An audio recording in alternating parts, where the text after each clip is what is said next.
Take a look at the sky. Bird, that is. It's a satellite, a rocket, a weather balloon, or a plane. No, wait. It's a spacecraft from another part of the galaxy, isn't it? Today we will be looking at the UFOs in the skies. Before we begin, please like and subscribe to our channel for more future updates. As always, there are plenty of enigmatic phenomena visible in Earth's heavens, as well as plenty of plausible explanations that don't involve extraterrestrial civilizations playing around in the stars. So it has been throughout history, from biblical reports of encounters with angels to more recent accounts of flying saucers and other unexplained aerial objects, UFOs. As the U.S. Air Force has recently shot down numerous unexplained objects, experts have warned that there are an endless number of possible targets. If the United States wants its fighter jets to shoot down every errant balloon that triggers a radar alert over its airspace, it will require a lot of missiles. There are thousands of balloons in the air at any given time, many of which are being used in the United States by governmental organizations, armed forces, independent researchers, and enthusiasts. Some of the slow-moving objects at high altitude with a small radar cross-section, as described by John Kirby, a spokesman for the National Security Council, that were recently shot down over the United States and Canada, according to Mr. Fetkowitz and other experts, may have their origins in this flotilla. Federal officials have sought to improve atmospheric trackers and radars so they can more closely monitor the country's airspace since February 4, when the United States shot down a large Chinese surveillance balloon that was reportedly flying at a height of about 12 miles as it crossed the North American continent. The change, according to balloon experts, might cause a paralyzing wave of false alarms. An object the size of a small vehicle that fighter planes fired on in the waters above Alaska was most likely a balloon, according to a Defense Department official. The following day, an American F-22 destroyed a cylindrical object that was smaller than the Chinese surveillance equipment above the Canadian Yukon Territory.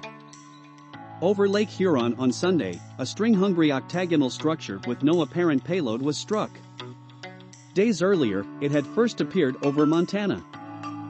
Mr. Kirby claimed that although these three objects posed risks to civil aviation, they were not broadcasting any telecommunication signals.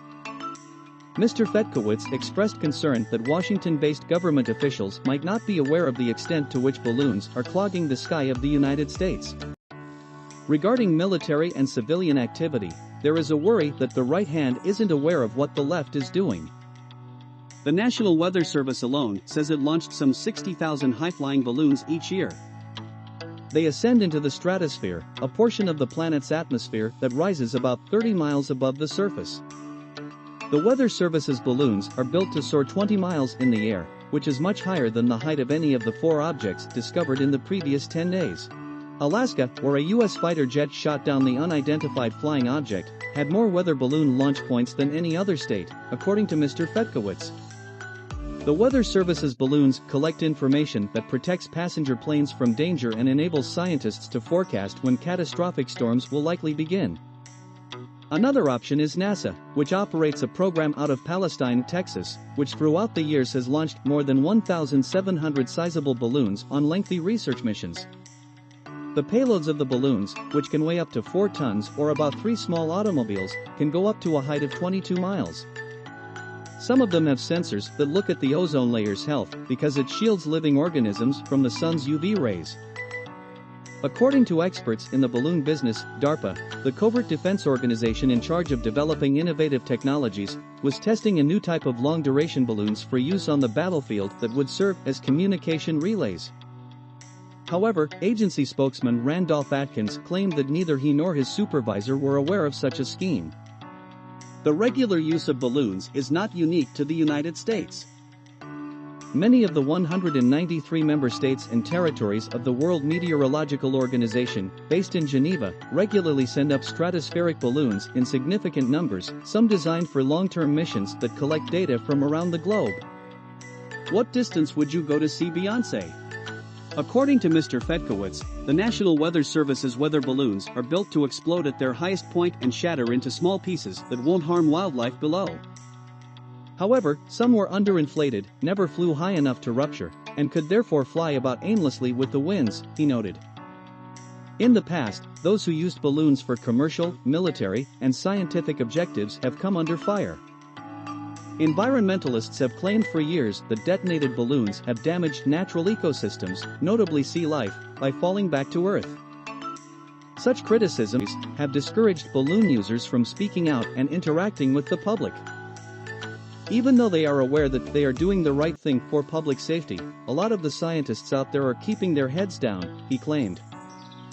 No owner of a shot-down item, with the exception of China, is known to have publicly addressed the occurrences or voiced their complaints, which the silence of balloon specialists may help to explain. Not all balloons are employed for purely professional or commercial objectives. A strange incident occurred when a customer used one of his business balloons to loft a gadget that played the Pink Floyd album The Dark Side of the Moon audibly. A separate balloon propelled a child's Thomas the Tank Engine toy to incredible altitudes. That's end for today's video. What are your thoughts on this? Share with us in the comments down below. And please don't forget to subscribe to our channel.